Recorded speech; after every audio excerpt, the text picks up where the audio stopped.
Well, hello, folks. So I'm going to jump on an open tag kindly provided by Tom over at Knife Delights, and that's Two for Tuesday, where you just bring out two knives that you like and show them off. Well, I've got a Two for Tuesday, or maybe a 20 for Tuesday. Somebody brought me an old Red Rose tin can, uh, celebrating the 100th anniversary of Red Rose tea, which I believe was in 1995. Uh, Red Rose tea is a tea that was always popular in Canada. My grandmother was from England, met my grandfather during the war, and was an avid Red Rose tea drinker. So I opened the can and I found, ooh, as I drop everything here, this was the one I dropped on the floor. So just a big pile of knives. Now, most of them are Chinese made. Most of them are in pretty rough shape. I think they were just cast offs that, somebody had a can and they'd throw their broken knives and whatnot in it. But there were some interesting ones in there. I selected two for today's Two for Tuesday. We'll just set that aside. And now, mind you, these are in rough shape. So these are going to be projects. But the first one is a fish knife. Still has the bail attached. Yeah, it's a rusty old mess. The covers are just thin plastic glued over the frame, I guess.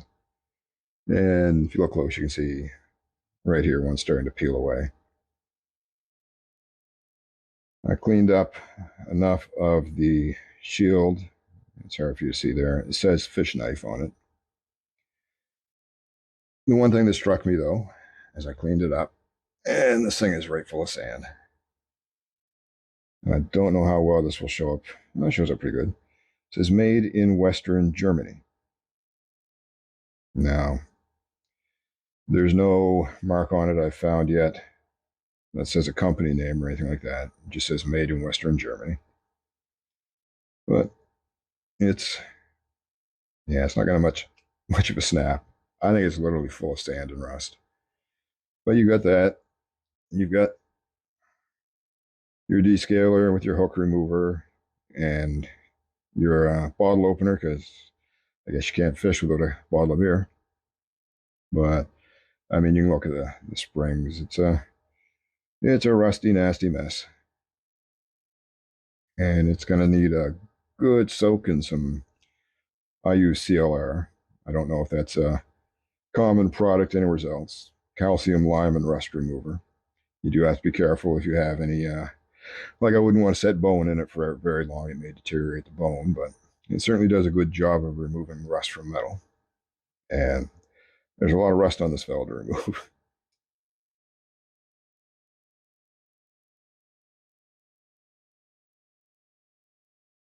There's just too much gunk in there for any hope of a snap. But for anyone curious, close length will be, to exclude the bail, pretty much exactly 5 inches. Your blade length is just a little bit shy of 4 inches. And your cutting surface is right about 3.5 inches. And it is comparable in dimensions to the Rough Rider glow-in-the-dark fish knife. Very similar handle. I mean, yeah. The front bolster is a little longer on the German knife.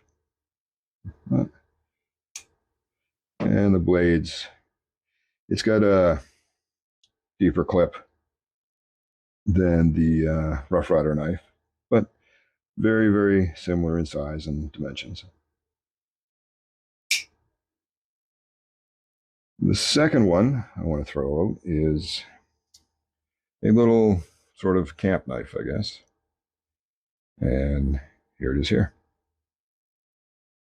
And it has just 3 tools. The bail is still attached. Springs don't look too bad, but this one's dirty and nasty too. But this one was, you can get to see here, and I'm forgetting already what that said. I know it's a common name, but it's a Sheffield. And, oh, good Lord, my brain. Richards or whatever, Richard Sheffield? Yeah, Richards, I think. You see, you've got the little, I don't know if it's a lighthouse or a lamppost. I think that's about as good as we're going to get a focus on it. But Richard Sheffield, England. And you've got your spear point blade. A lot of life left in it. And then you have, I can get them out, they're a little stiff.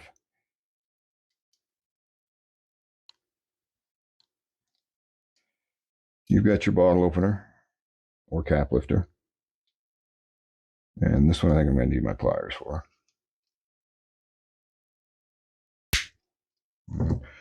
And you've got your, well, I guess, sorry, this is your can opener.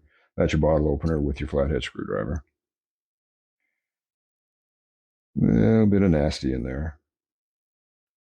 But I think this one can clean up fairly well. No markings on the shield. But it does not have an awl. And most of these, from what I've seen, typically have an awl. A little bit of snap there, but some serious crusty on the blade here that needs to clean up.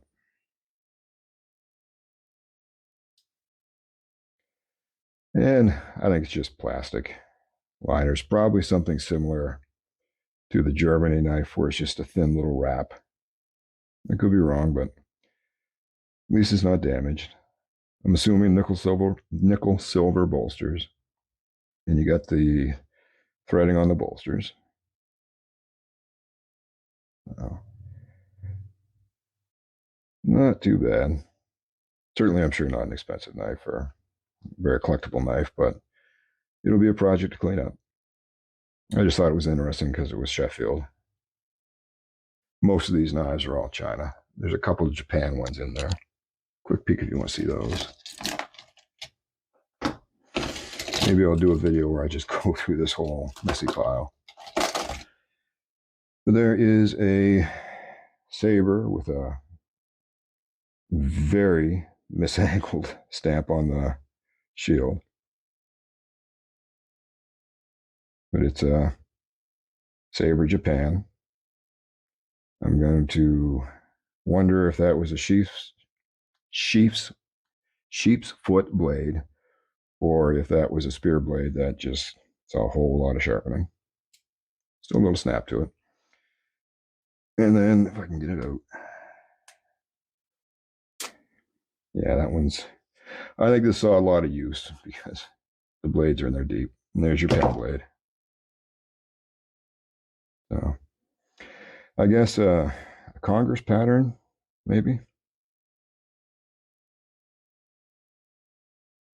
Looks like, I don't know if that's a chunk out of it there or if that's a design feature, because there is a brass liner there, but I'll find it when I clean it up. Still a little bit of snap to it, but blades have seen some use for sure. And the other one here, got a bail on it, and it is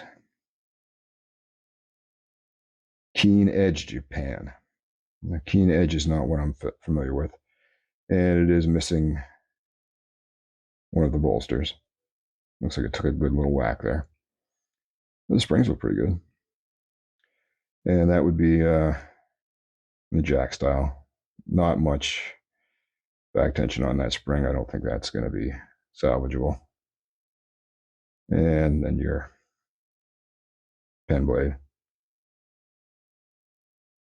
So, I don't know if there's much hope for this one, but it's interesting. It's I don't know what that pattern is. Is it a wave pattern or It's not a saw cut. Somebody out there will know.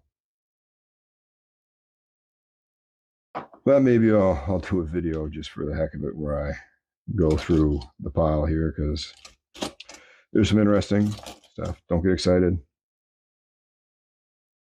It's a China stainless Buck 112 clone.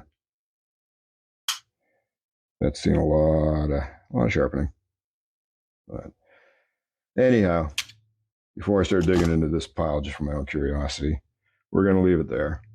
So that will be my 2 for Tuesday contribution. And if I can do anything with those knives, maybe we'll see them in a future video. So anyway, thanks, Tom, for the 2 for Tuesday. And I hope everybody's having a great day. Y'all take care. And the weekend's coming. Sir John. Have a good one.